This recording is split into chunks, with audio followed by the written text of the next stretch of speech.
Before we get started sightseeing, Shannon and I walk the streets of town to visit the family home of some locals. In this house, like many others, cuy are raised in the living space as food. This is the kitchen, no? The kitchen, no? That we use to cook. We are using eucalyptus woods and guinea pig beans.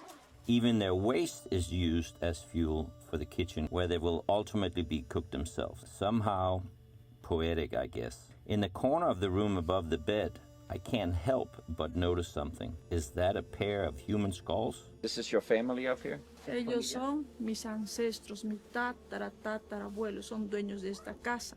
Entonces lo ponemos ahí para protección. Por eso le ponemos velas, flores los días martes y viernes, porque estamos más conectados con sus espíritus. Their ancestors, no, of day, they used to put candles every Thursday and Friday in order to connect, because they are more connected with the ancestors of them. They are like the grandfathers of her.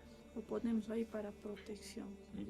Those are there in order for protection, no? Yeah. Protection to protect the house against bad spirits.